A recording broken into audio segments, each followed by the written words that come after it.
가족에게 또 내 자신에게 언젠가는 할 말을 남기고 싶다는 생각을 하고 했습니다. 저는 가볍게 그냥 생각하고 했는데요. 자서전이 솔직히 제가 쓸 것 같지는 않았거든요. 그래도 뭔가 한번 해보고 싶다. 그래서 나도 할 말이 있을 것 같다 해서 하게 됐습니다. 저는 자서전 내가 자서전 쓸 게 있을까? 라고 생각을 했었는데 또 우리 대표님께서 용기를 주셔가지고 자서전을 쓰게 됐습니다.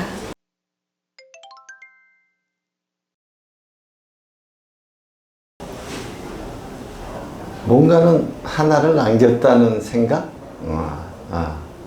꼭 하고 싶은 얘기들이 기록됐다는 생각이 있지요.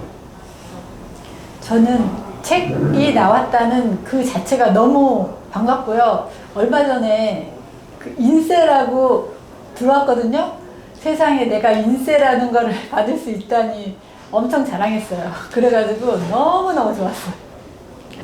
저는 책을 쓰고 나서 대표님이 작가가 되셨습니다. 그래서 이제 나도 작가가 되었구나 뿌듯함을 느꼈습니다.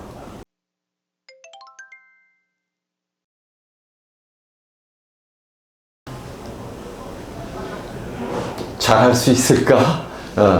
또 뭐 적당한 말을 썼을까? 이런 생각들이 있었죠. 과연 내가 자서전을 쓸 만큼의 인생을 살았는가 생각을 많이 하게 됐고요.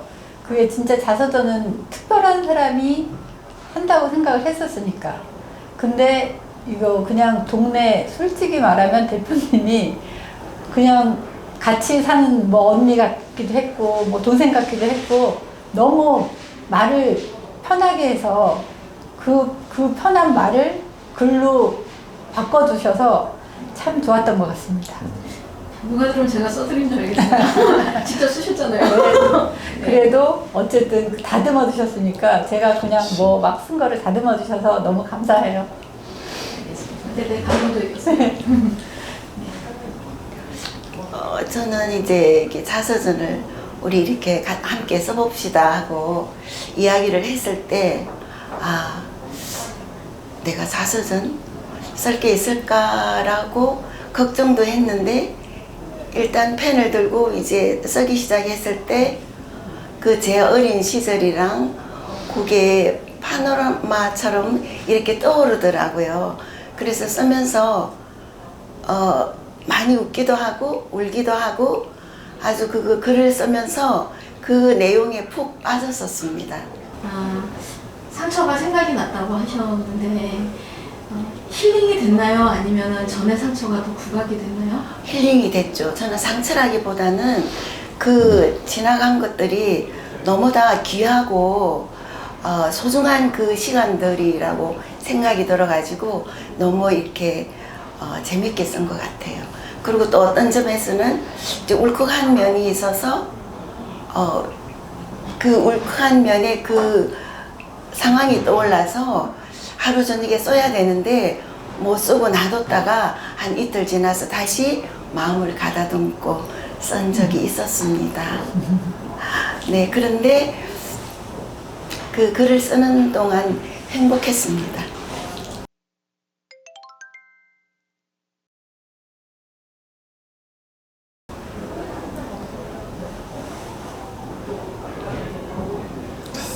아빠가 어린 시절이 이랬었구나. 또 우리들에게 꼭 하고 싶은 말은 이것들이었구나 라는 생각을 하지 않을까 합니다.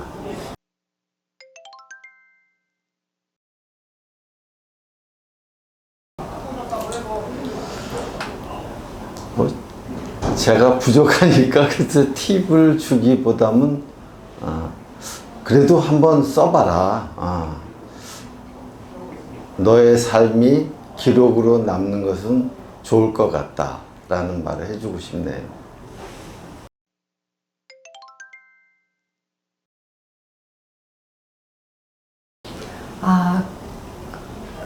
우리 증손자면 제가 증조 할머니인가요? 네. 증조 할머니가 정말로 행복한 삶을 사셨구나. 저의 그 항상 모토가 세이크로바 듯이 정말로 할머니는 진짜로 행복하게 사셨구나. 그 얘기 하나면 충분할 것 같아요.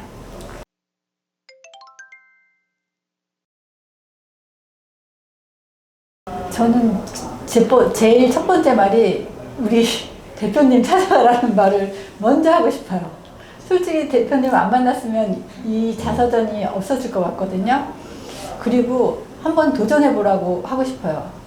그 자서전은 진짜 그 유명한 사람이 아닌 정말 평범한 사람인 나 같은 사람도 쓸 수 있다고 생각하니까 정말 우여곡절이 없어도 평범하게 살아도 그냥 정말 일기 쓰듯이 그렇게 써보라고 한번 권해보고 싶어요.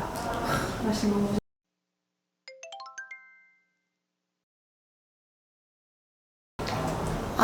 우리 할머니가 행복하게 열심히 사셨구나. 그런 말을 했으면 좋겠습니다.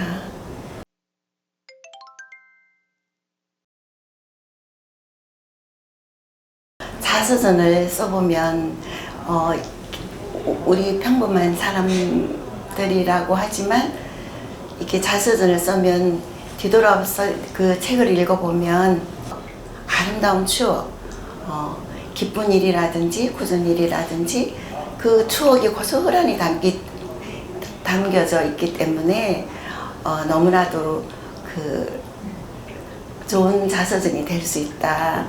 편하게 이렇게 썼으면 참 좋겠다. 꼭 권하고 싶습니다.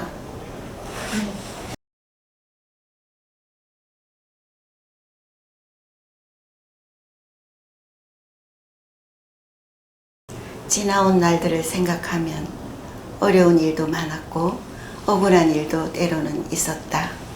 하지만 나는 내 최초의 기억을 잊지 않았다.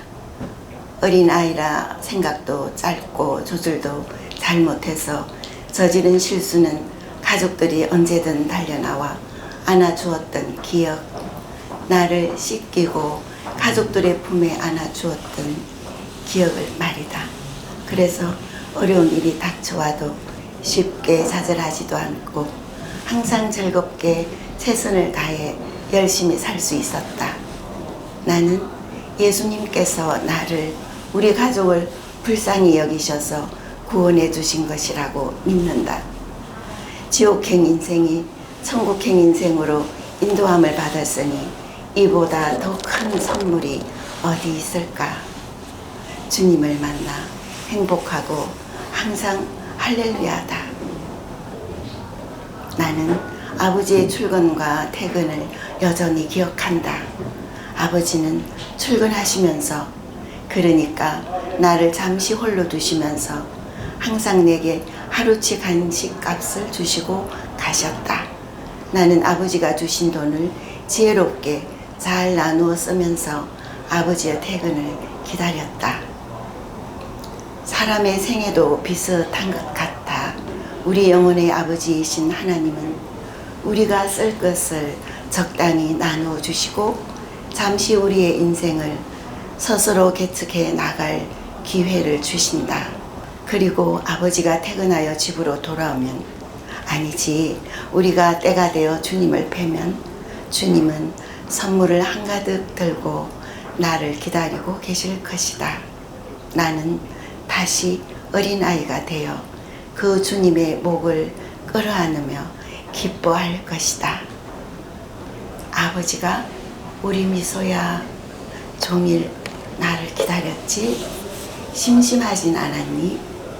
힘든 일은 없었고? 라고 물어보시면 나는 그제야 활짝 웃으며 하루의 기다림은 싹 잊은 채 아버지와 모든 가족과 함께 진짜 축제를 누릴 것이다. 그래서 믿는 사람의 삶에는 지옥이 있을 수가 없다. 낙원 같은 축제를 기다리거나 축제 그 자체의 삶을 사는 것이다. 잠시 험난하고 아파도 우리는 결과적으로 천국에 살고 있는 것이니까 말이다. 후손에게 남기고 싶은 말. 내 인생의 큰 힘은 오직 주님이었다. 이러한 말을 한다고 내가 신앙심이 깊었다고 말할 수는 없다. 주위에서는 나를 두고 조실부무한 입장이라고 하나 난 이미 건강한 청년으로 성장하고 있었고 내게는 투정 부리고 의지할 분이 있었다. 바로 그분은 주 하나님. 어려운 경제 사정이 나를 강하게 만들어 가고 있었고 넉넉하지 못한 가운데서도 검소하며 착한 아내와 가정을 이루게 해주신 감사의 하나님이 늘 옆에 계셨으니 남이 부러울 것도 없었다. 세상 일들에 미혹되지 않아야 한다는 40대 부록의 시간이 아주 예전에 지났으나 난 그 시간 동안 부록의 세월을 보냈다고 할 수가 없다. 하늘의 뜻을 안다는 50대 지천명의 나이 또한 오래전이었는데 하늘의 뜻을 전혀 깨닫지 못한 지천명의 세월이었다. 이제 아름다운 인생 마무리를 시작해야 하는 노년기로 접어들고 있다. 젊은 시절이 영원할 것 같이 생각했던 철없던 날들을 많이 흘려보냈다. 인간의 능력으로는 이 땅에서의 삶을 모두 제어할 수는 없지만 그래도 남은 시간을 소중히 여기며 알차게 보내고 싶다. 조상으로부터 이어지고 있는 기독교 신앙을 내 자손들이 잘 습득해 가며 사랑을 배우고 사랑을 실천하며 사람들에게 인정받고 지혜롭고 올바르고 선한 삶을 살아가기를 희망한다.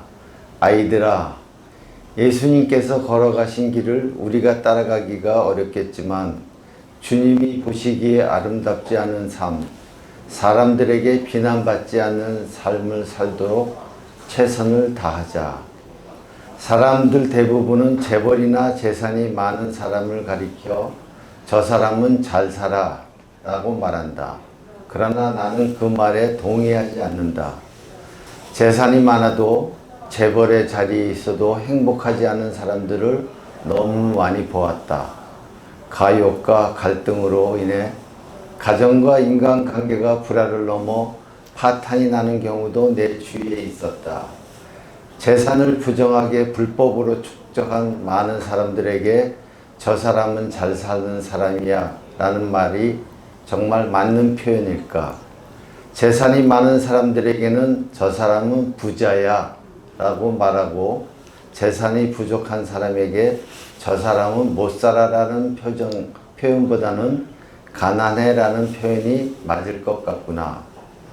가난하더라도 정당하고 행복하게 그리고 남들에게 선함을 베풀며 사는 사람들에게 나는 저 사람은 잘 살고 있다라는 표현이 적당하다고 생각한다. 자손들아, 받는 것보다 주는 것이 더 큰 기쁨으로 느껴지는 삶을 살도록 노력해 보아라.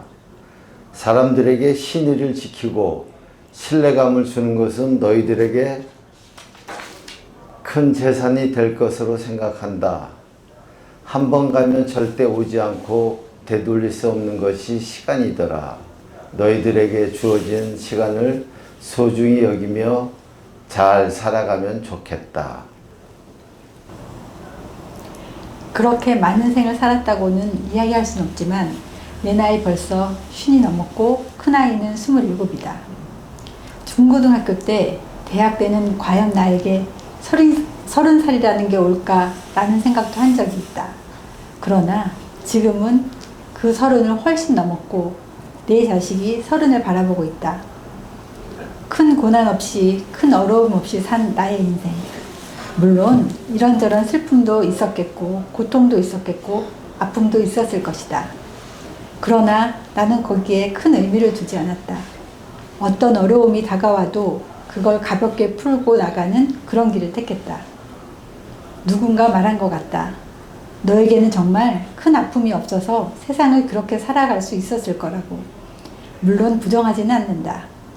정말 큰 아픔이 있었던 사람에게는 그렇게 비춰질 수도 있겠지. 그러나 작은 문제를 큰 문제로 인식하지 않고 나의 능력이 부족하다고 나 자신을 탓하지 않고 이 문제를 벗어날 수 없으면 깨트리지 못한다면 돌아가는 길도 있다는 나의 성격, 또한 그 상황을 벗어나면 뒤돌아보고 후회하지 않았던 나의 성격도 지금의 나를 만드는데 한몫하지 않았을까 생각한다. 누군가는 그렇게 생각할지도 모른다. 그렇게 안일하게 살면 무슨 발전이 있겠냐고. 상위 1%가 되려면 무던히도 노력해야 한다고들 말이다. 물론 그것도 맞는 말이다. 그러나 이 세상에서 누구나 다 리더가 되고 누구나 다 1%의 삶에 들고 싶어 한다면 그 시대가 발전할 수 있을까? 사회가 건강하게 발전하려면 각자 자기 삶을 살면 되는 것이다. 그 안에 각자가 행복하면 된다. 너무 큰 꿈, 너무 높은 곳은 보지 말고 눈이 이마 정도만 보고 살면서 현실에 만족하며 살면 행복 지수는 높아질 수밖에 없다. 보통이 평범함이 얼마나 중요한지 모른다. 평범한 것은 행복한 것이다. 비범한 것은 여운을 일으키는 돌멩이라면 평범한 것은 이 시대를 채우는 대부분의 물결이다. 물론 세상은 1%의 사람들이 이끌어 간다고는 하지만 이끌어가는 사람들은 스트레스를 받으며 불행하기도 할 것이다.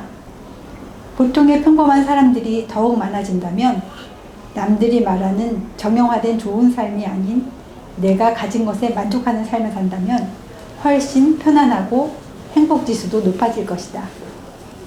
인간은 불완전한 존재이며 사랑받으며 살아가야 할 존재이다. 또한 사람은 자기 상황에 만족하며 살아야 한다. 내가 저 최상위에 있어도 만족하지 못하면 불행할 것이고 저 밑바닥에 있어도 만족하면 행복한 것이다. 달성 목표를 내가 조금만 노력하면 이룰 수 있도록 정하라고 누군가 그랬다. 꿈을 이룰 수 있도록 꿔야 한다고. 좋은 말이다. 하지만 너무 먼 꿈은 내가 이룰 수 없으니 불행한 것이다. 이룰 수 있는 꿈을 꾸고 거기에 맞춰 노력하면 훨씬 더 행복해질 것이다.